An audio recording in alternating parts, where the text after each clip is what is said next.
Okay, hello everyone. As you guys know, my name's Elliot. I don't usually do this type of video on this channel. I just wanted to do some sort of video here where I basically talk to the camera, talk to you guys ad nauseum about a subject matter that I think is very crucial to everything. Is kind of at the center of all that we talk about when we talk about BTS in culture. As you know, we talk about BTS here on this channel a lot. Everyone involved is ARMY. A lot of you guys are ARMY too. I want to talk about this central question that is sort of like kind of one of the biggest cultural questions, I think, right now. It's whether or not BTS fans are toxic.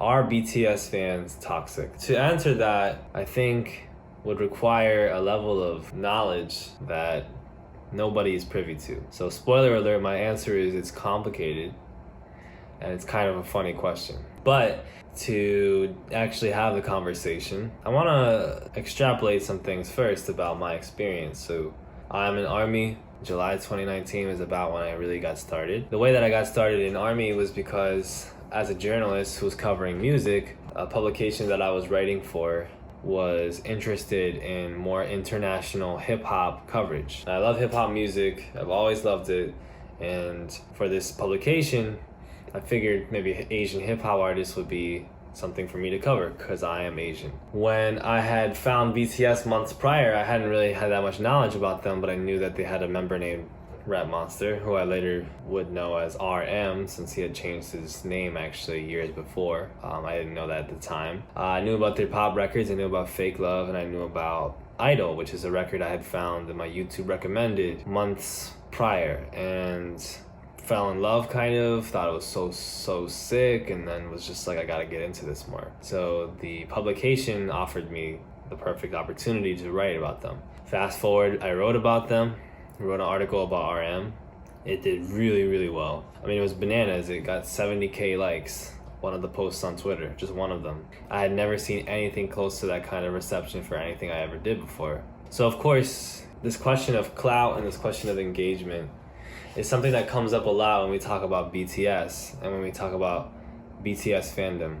Do people actually like BTS publicly, like celebrities and YouTubers, or are we just doing it for clout? Well, I guess that would be something that you'd have to ask each individual person and then draw your own conclusions. Because, of course, I don't think anybody would be telling you, yes, I'm using BTS for clout. But I think, you learn very quickly all the different dynamics of what makes BTS special and what concerns people about the movement, for lack of a better term, of BTS ARMY. I think being met with all of that reception, all of that engagement, that clout, definitely was something that was incredibly moving for me because I had never experienced it before, and I was somebody who wanted attention. I, like many people, crave attention, and also in an attention economy, figured, wow, like that means a lot, like my platform is growing. I had gone from being somebody nobody really paid attention to and had like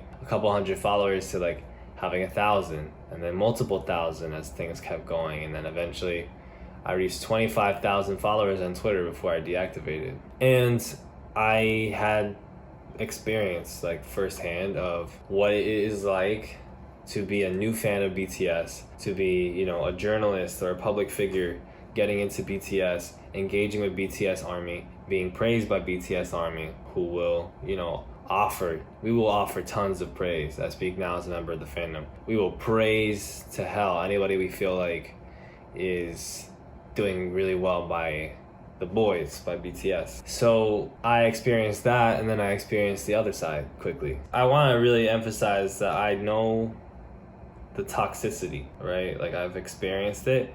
I've arguably been a part of it. I've caused it on people. I've caused it on myself. And as somebody who's been through it a lot, who's had rough nights, who's lost, I guess, fandom friends, and has had doubters and people who think I'm a bad person, straight out at points, because of some of my mistakes or some of the things that they perceive are my mistakes, as well as somebody who has had a lot of friends that I made through this fandom. Like, literally my life has changed, and there's a lot of people who see me in a positive light in this fandom, and I thank them for that. Though I'm not anymore, like, the fandom is no more lucky at all than I am. Like, I am the lucky one, to be honest, because of the good things I've received. But I've also received some bad things from it. Let's be real. I don't think we do well to, as fans, just pretend like everybody's good. Sometimes we talk about ARMY in this sort of unilateral way. Like, we're only really thinking about the armies that we care about, the armies that represent us, the armies that we connect with, and we say, you know, armies would never do this. Armies only attack people for this. Armies only go this far. Armies have never done this. Armies have never done that. The truth is, like, yeah, of course the fandom is toxic. Like, of course it is. The thing about it is, of course, everybody's toxic. Every K-pop fandom is toxic. Every fandom of anything is toxic. Supernatural fandom is toxic. Harry Potter fandom is toxic. Sports fandom. I'm an Arsenal fan. Toxic. Yankees fan. Toxic. The difference is not one of toxicity. Because if you look into any community, especially online, you will find a lot of toxic people, reactionary people, people doing nonsense. The difference is the level of engagement, the level of enthusiasm, and what's perceived as the level of support. Because you could chat shit about Arsenal Football Club on Twitter. You could have like a couple thousand followers and do that and still have like maybe 4 or 5 Arsenal fans, and your reply is telling you to F off or telling you this, telling you that. If you do that with a couple thousand followers when it comes to the BTS fandom, you don't even have to explicitly shit on the boys or the fandom.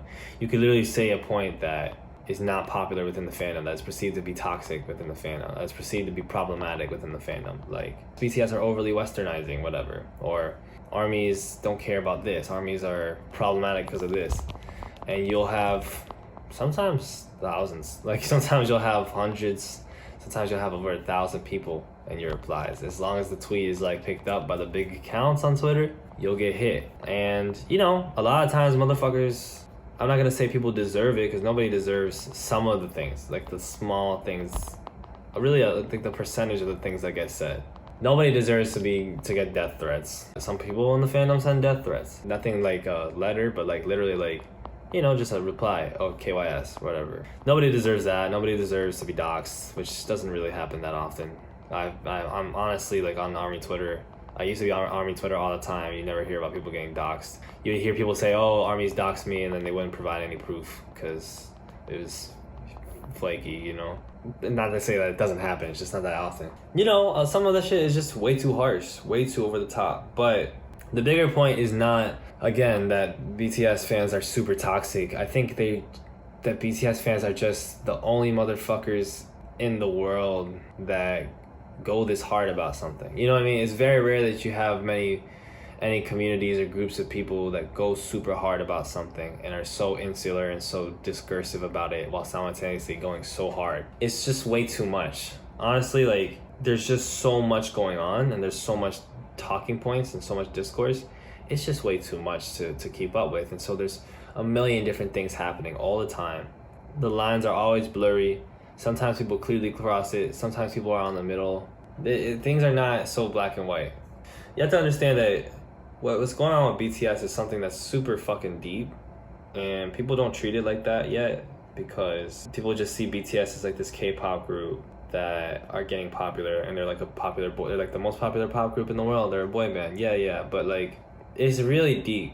Everybody knows about, oh, it's like Asian representation. It's amazing that you see these 7 Asian men that are so strong about stopping toxic masculinity, or like in the way that they express affection and show emotion and talk about certain things and mental health and all that stuff. Yeah, but like, you know, we're living in a period of the world where things are happening that never happened. You know, whether it's some shit on the stock market, whether it's something happening in sports, things just are bananas. You just never know where the world's going. Obviously, we had this pandemic that's been going on.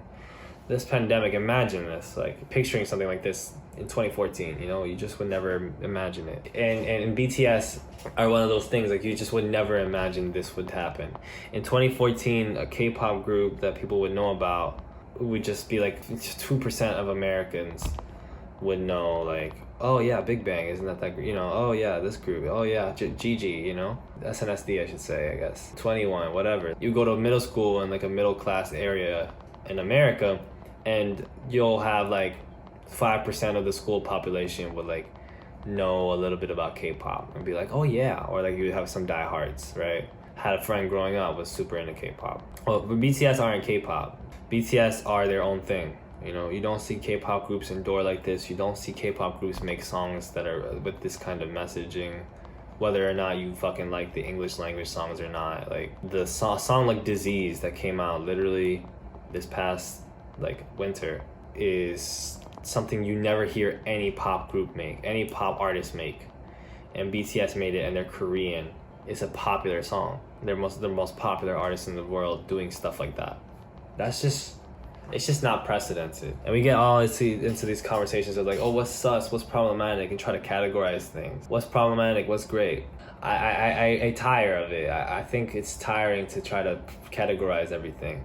When it comes to the ARMY, we try to categorize BTS ARMY as like, oh, it's either, you know, the toxic, or it's the most toxic, or it's the best, it's the most best fandom, it's the, you know, revolutionary fandom, it's the transformative fandom. You know, there are elements of this fandom that I've seen that are just the most transformative things. Like, I couldn't have ever imagined I would see this happen. I wouldn't imagine that I would see like Twitter accounts dedicated to like tutoring people within the fandom. Not even strictly within the fandom, but just like fandom people coming together and making a tutoring account so that people can go to school and do well in school in their classes, or getting together research about the fandom and about, you know, statistics, or like scholarship, or like this whole charity organization that's been covered by all sorts of publications. That's literally a Twitter account started by just people in the fandom volunteering. Like, you never imagine this. Never. It's actually bananas. And as a person who makes music and writes and all my bullshit, you know, the clout this, clout that, and like my little videos or whatever, like I wouldn't be anything if I didn't have some piece of the fandom involved with me with what I do. Like, without BTS, just people like me, people like XLS, like where the hell would we be? I don't know what I would be doing. Maybe I would be successful, maybe I wouldn't, but I have no idea. Cause when I found BTS, I don't know if it's like a cheat code or something, but like when you are really a part of this community and you really care and you really try, so many good things can happen to you. It's actually bananas. But on the other hand, you get traumatized in certain ways. You get traumatized because nobody fucking understands you. Do you know what I mean? Like I said, this is an insane thing that's happening with BTS. It's insane. Okay? It's insane.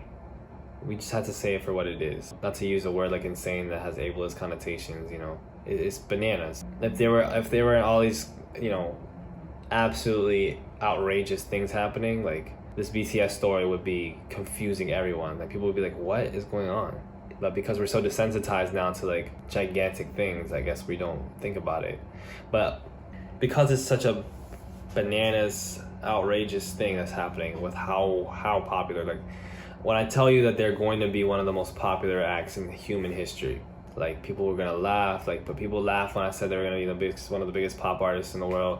People laughed when I said that they were gonna be on top. Like, look what's happening. Just look at the stats. Don't look at the stats. Look at the cultural zeitgeist, whatever, bro. Like, it's the thing. The thing about it is that no matter what, you don't get treated like you're a normal person for being a part of this community. And I guess because you're not. I guess we're just not normal people, you know what I mean? Like, yeah, there's always these bizarre, otherworldly things happening in the fandom, whether for good or for bad. Whether it's an organization popping up from ARMY Twitter that's literally changing people's lives, or it's movements of people being racist in the fandom, or being sexist in the fandom, homophobic in the fandom, transphobic in the fandom, attacking people out of issues that weren't that deep, you know? Just like, you see shit like that all the time. As a matter of fact, I'd be accused of it. My journalism work is not really what I do anymore. Like, I still do it to a degree, but I remember as I was joining the fandom at first, like, there was this journalist who was significantly older than me that I respected, who kind of had acted like a mentor to me. When I look back, he was a little bit standoffish, let's say, but was always kind of like offering tutelage and help and whatnot. And I was like, yeah, you know, like he has a career in music journalism and he's like helping me in all this. And I remember him like just generally like kind of bashing me for being a part of this fandom, like saying like, you know, it's the most toxic thing in the world, and it's things like this that are like, you know, that's the reason why Trump exists, is because of these crazy fandoms of people that don't take any critical analysis. And I feel like everybody wants to act like they're so objective and like they're so outside of the mob, but you're in the mob. You're doing mob shit, you're doing dogpiling shit on Twitter, on social media, in your friend groups, in your career space, whatever, all the time. You're propagandized by a million things all the time. You're intaking fake information from gigantic corporations that convince you of things so that they can make money off of you, and just pretending like, oh, this is how the world is. All the time. And I'm not saying that being a BTS fan means you see through all of it. You absolutely don't see through all of it. But when you begin to apply that same level of buying in to something that's not the norm, you begin to see everything kind of fall apart for what it is, because you begin to realize all the bad and all the good that comes with being a part of a culture. Yeah, being part of a subculture will teach you everything about all the goods and bads about being a part of a culture in this micro environment. Well, of course, this is kind of not really micro anymore. You learn about the economy, you learn about the way that the music business is structured. Like, motherfuckers in the fandom are broadcasting, you know, like tweeting out threads and like retweeting threads, posting information about like how information gets faked, how artists get pushed, how people get put on Spotify playlists, payola that's still rampant in the industry, how Spotify makes money off of people, like all of this stuff. It's really like almost the stuff you would see in like political spaces, and you never see this kind of engagement for it in terms of the music business until you see how armies get into it. Why? Not because armies are just like, we're just the most objective journalistic people and we just want the truth. And no, let's be honest, like we're just people, right? But we are bought into a different thing. We're bought into BTS, we're bought into this movement that we have, this community that we have. And when we buy into that, that means that we're not automatically bought into all the other stuff. Because if it runs contrary to BTS, then it runs contrary to us and the thing that we're bought into. So it must be investigated, it must be, if not attacked, it must be thoroughly researched, like the charts, like the music business. Because we need it to work for BTS. If you don't have BTS, right, if you're not bought into this subculture like this, you don't see this shit. You know, it's like if you're in a television show fandom, right, you learn a lot about the reality of the television industry, because you learn about what writers do and which writer is which and how the shows are developed and how actors act, and you learn a lot. And you, especially when you're really passionate about the show, you get into details of things and really start to build like kind of movements against them. Not because you're some sort of revolutionary soldier, but because you wanted that TV show to prosper, and now all of a sudden you're in the Matrix. Like, now all of a sudden you're in it. BTS fans, man, like, when you build a different Matrix, you get to see the Matrix. You know what I mean? Like, we're bought into a bunch of stuff that some of it doesn't make sense, you know? Some of the stuff that people say in the fandom doesn't make sense. Some of the stuff that's popular in the fandom doesn't make sense. There's all types of misinformation and disinformation that gets circulated in the fandom over and over again, and the same discourses and the same beef and nonsense. But when you're really bought into this fandom, it gives you an opportunity to see the world in a different perspective. Because when you're fighting for a different goal than everybody else is around you, you start to see what's in the way.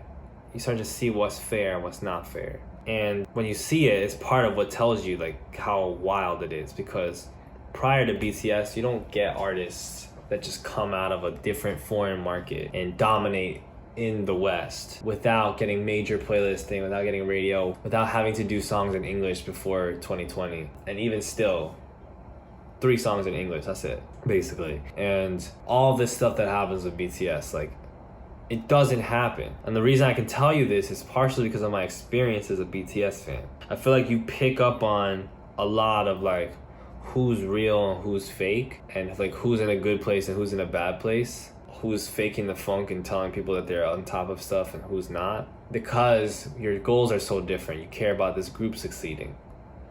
So you see all of it. And engaging in this little micro community, this community on Twitter, whatever, you see a lot. You see how people operate. You see how people operate when information is passed out that seems to fit their narrative. You see what happens when people develop platforms and when people build clout and communities and stuff like that.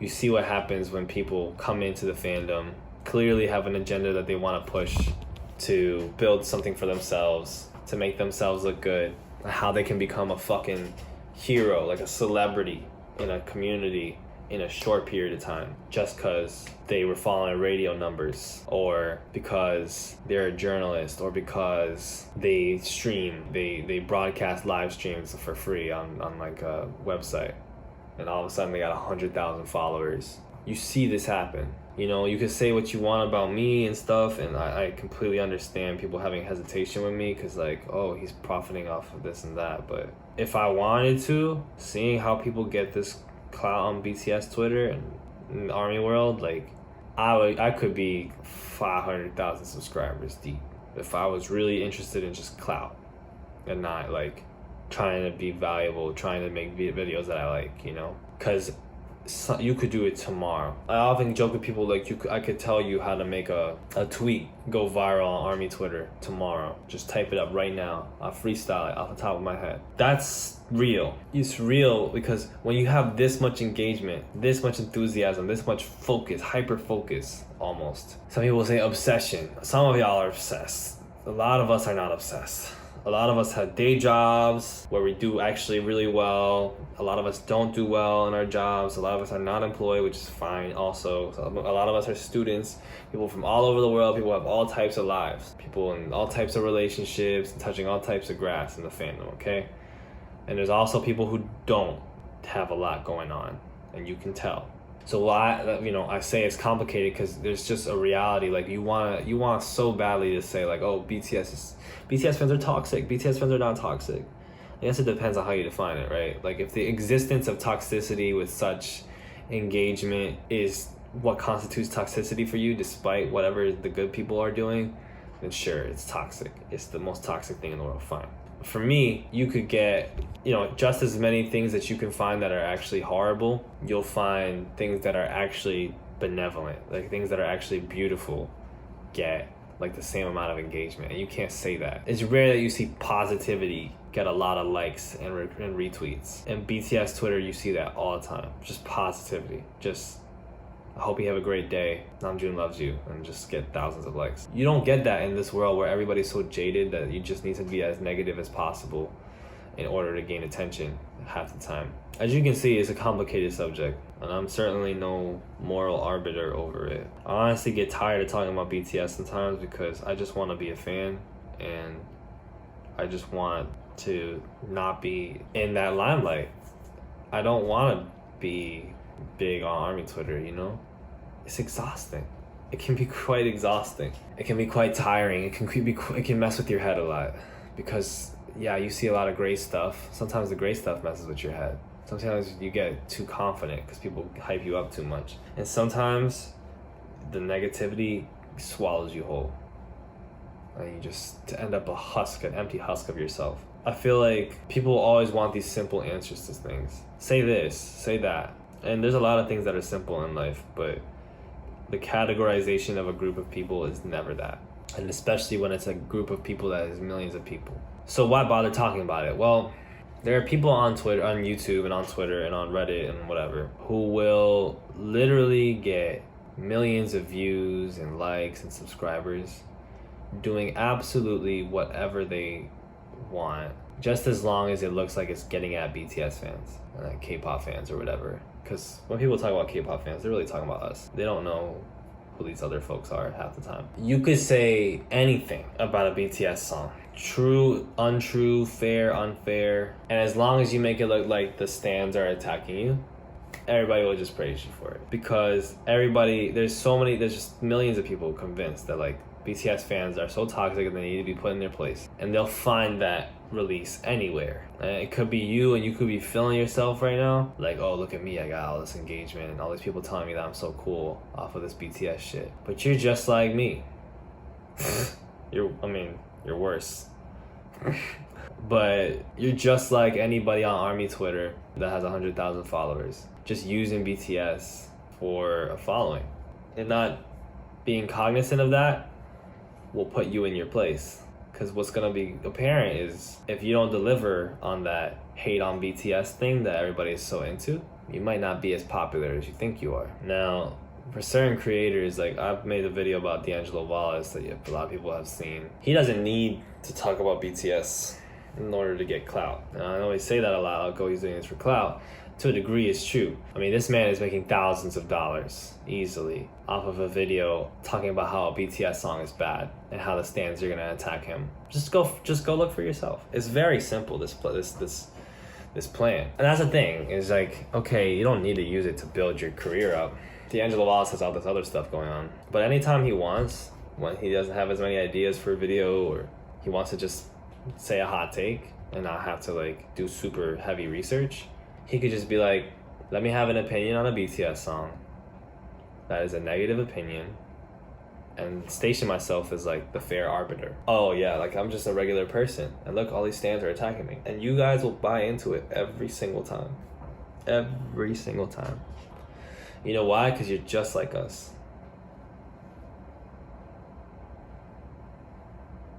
You're just like us. We just got different agendas.